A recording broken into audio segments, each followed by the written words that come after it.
Welcome, dear friends, to a heartwarming tale of love, loss, and the unbreakable bonds of family that will leave you believing in the power of miracles. Enjoy the story. Golden autumn leaves swirled around 10-year-old Emily's feet as she bounded down the stairs, her honey-blonde curls bouncing with each light step. Heart fluttering with anticipation, she burst into the sunlit kitchen where her father sat at the worn oak table, reading the morning paper. "Dad, would you like to go with me to the nearby town today to have some fun?" Emily asked breathlessly, her sapphire eyes sparkling with excitement. "We could explore the old fortress, visit the churches, maybe even go on a hike." Robert lowered the newspaper, a slow grin spreading across his rugged, tanned face. He had been working non-stop on the farm for months, his small agricultural business struggling after years of neglect. But seeing the hopeful joy radiating from his daughter's face, Robert knew he had to make time for her. "Of course, sweetheart," he replied eagerly, folding the paper and rising to his feet. "I think a day trip is just what we both need." "All right then, let's get going. Get dressed quickly and we'll hit the road." Emily let out a squeal of pure delight and rushed off to change out of her pajamas, her bare feet pattering against the hardwood floors. Robert chuckled, his heart swelling with love as he watched her scamper away. These father-daughter outings were far too rare these days, but he always strived to make them memorable. As a retired Army major who had served multiple grueling tours in Afghanistan and Iraq, Robert was no stranger to hardship, loss, and the importance of cherishing every moment with loved ones. He had met his first wife, Jen, before joining the military, falling head over heels for her quick wit and fiery spirit. But though deeply in love, Jen had adamantly refused to have children, fearing they might end up orphaned if the unthinkable happened to Robert overseas.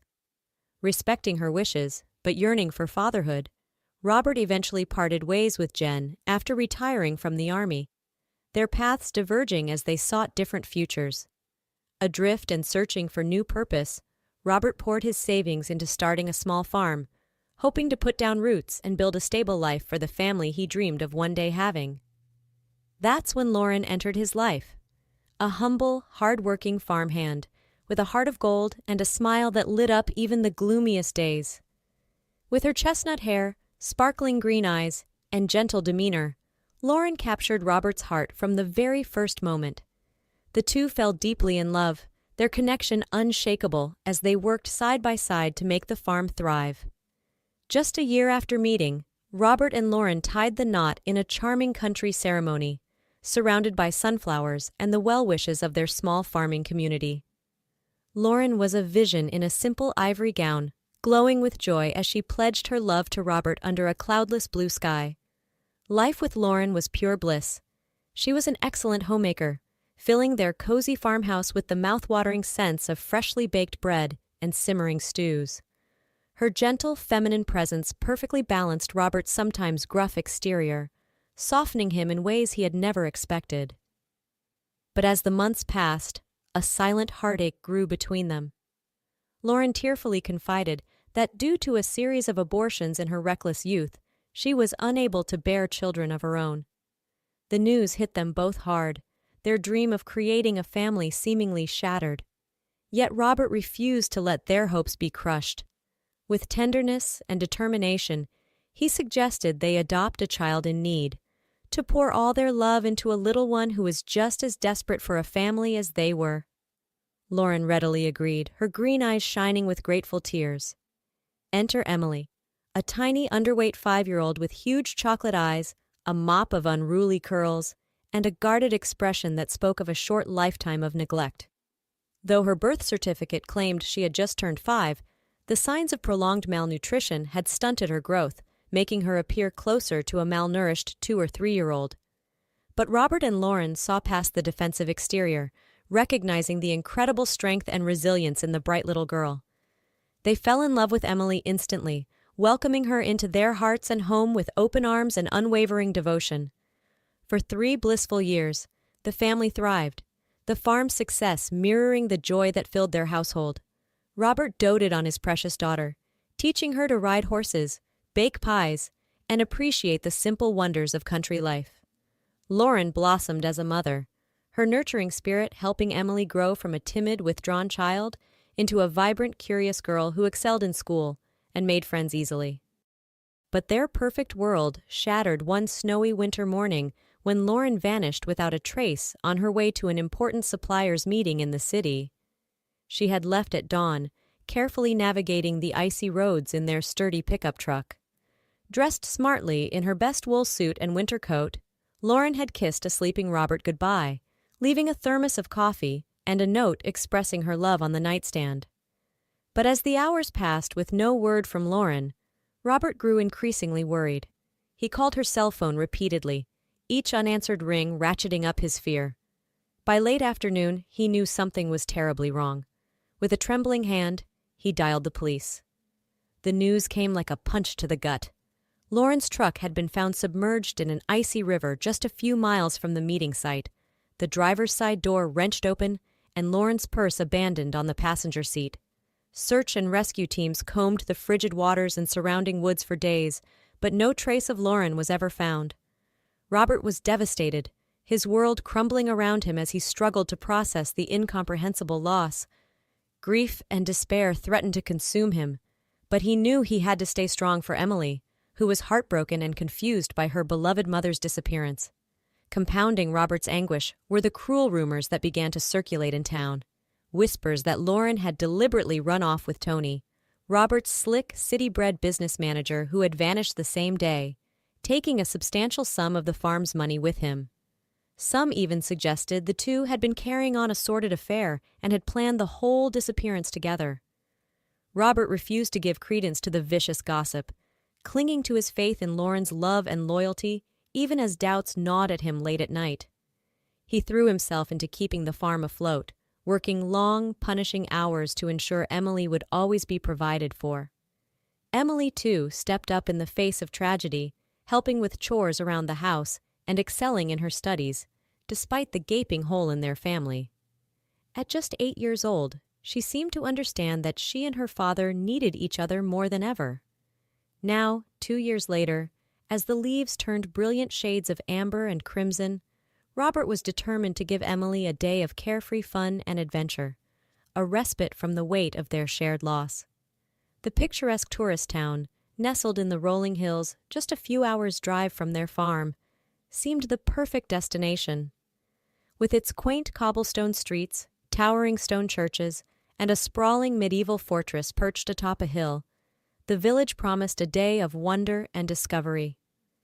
As they drove along winding country roads, Emily sat pensively in the passenger seat, her delicate brow furrowed as she watched the autumn-kissed landscape blur past. Robert reached over to pat her knee, his calloused hand gentle. "You doing okay, sweetie?" Emily nodded, managing a small, brave smile. "Yeah, I miss Mom a lot sometimes, especially on trips like this. She would have loved exploring the old buildings with us." Robert swallowed hard, fighting the ache in his throat. "I know, honey. I miss her too, every single day. But we have to believe she's watching over us, smiling down on days like this. She'd want us to embrace joy again, to keep living." Blinking back tears, Emily reached for her father's hand, her small fingers intertwining with his. As they lapsed into poignant silence, the car crested a hill, the picturesque town coming into view. Suddenly, Emily let out a piercing scream, her whole body jolting forward against the seatbelt. "Mom! Dad, stop the car! It's Mom!" Heart thundering, Robert slammed on the brakes, the tires screeching as he pulled onto the gravel shoulder. His wide eyes frantically scanned the scene before them, trying to spot what had triggered Emily's outburst. There, sitting serenely on a weathered stone bench outside a towering, centuries-old monastery, was an achingly familiar figure. A woman clad in the simple black and white habit of a nun, her chestnut hair peeking out around the crisp edges of her wimple. "Lauren?" Robert choked out, scarcely daring to believe his eyes. With trembling hands, he threw the car into park and stumbled out onto the sun-warmed gravel, his legs threatening to give out beneath him. Emily was already racing toward the nun, her anguished cries of "Mom! Mom!" echoing through the quiet hills.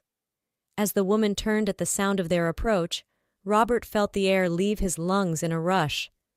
It was Lauren, 5 years older, her face a bit thinner and more careworn, but undeniably the love of his life. The woman he had mourned and longed for, the other half of his soul that had been ripped away. "Robert, Emily?" Lauren breathed, her voice tremulous with shock and disbelief. She rose on shaking legs, one hand pressed to her heart as if to contain its wild beating. "Mommy!" Emily flew into Lauren's arms, nearly knocking her back onto the bench with the force of her embrace. Sobs racked the little girl's body as she clung to her mother, her face buried in the rough fabric of the habit. Lauren held her daughter fiercely, tears coursing down her cheeks as she rained kisses on Emily's hair, her face, her trembling hands. "My baby," she whispered brokenly. "My sweet, brave girl, I'm so sorry. I'm here now." Robert approached more slowly, drinking in the sight of his wife, hardly daring to believe she was real. When he finally reached her, he engulfed both Lauren and Emily in his strong arms, crushing them to his chest, as if he could absorb them into his very being. "Lauren," he rasped, his voice raw with emotion. How is this possible?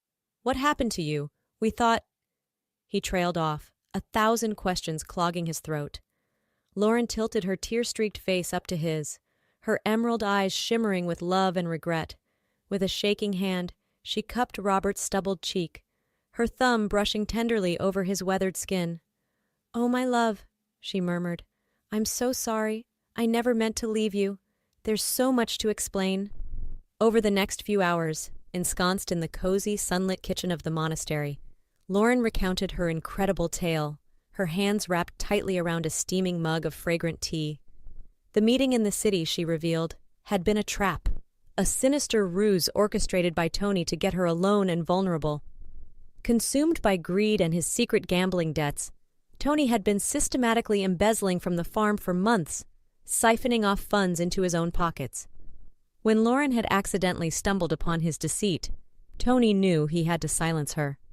He had forced her truck off the icy bridge at gunpoint, sending them both plunging into the black, bone-chilling river. "I truly thought I was going to die," Lauren recounted, her voice trembling at the harrowing memory. "But somehow, I managed to free myself from the truck and kick my way to the surface. The current was so strong it swept me downstream for miles before I could drag myself to shore." Half frozen, battered, and barely conscious, Lauren had collapsed on the snowy riverbank, certain her life was at an end. That's when Mother Mary, the kind, white-haired nun now bustling about the kitchen, had found her. "She and the sisters saved my life," Lauren said, smiling tremulously at the elderly nun. "They brought me here, tended my injuries, and nursed me back to health. But the trauma, the shock of it all, it left me with no memory of who I was or where I came from. I could only remember my first name." For 5 long years, Lauren had lived within the sheltering walls of the monastery, slowly regaining her physical strength even as her memories remained frustratingly elusive. Fragments would surface in dreams: a cozy farmhouse, the scent of horses and hay, a deep rumbling laugh, and a pair of striking blue eyes filled with love.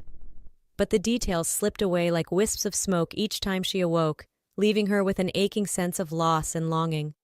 "The sisters helped me search missing persons reports and police bulletins," Lauren explained, her fingers absently tracing the delicate floral pattern on her mug. "But we never found anything that seemed to match. The news articles about my disappearance all said I had likely drowned, that the river currents were too strong to have survived. There was no indication that you were still searching for me." Robert's heart clenched painfully at the thought of Lauren, scared and alone, scouring reports for some clue to her identity, while he and Emily grappled with their grief just a few hours away. If only he had widened the search. If only he had trusted his gut feeling that Lauren was still alive. Sensing his distress, Lauren reached across the table to take Robert's hand, her fingers interlacing with his like puzzle pieces reunited. "It's not your fault, my love. Please don't blame yourself. You had every reason to believe I was gone." Swallowing hard, Robert brought their joined hands to his lips, pressing a fervent kiss to Lauren's knuckles. "But why didn't you come home once your memories started coming back? We would have moved heaven and earth to get to you." Lauren's eyes filled with fresh tears, her shoulders slumping under the weight of guilt and regret. Bits and pieces came back slowly, like shards of a shattered mirror.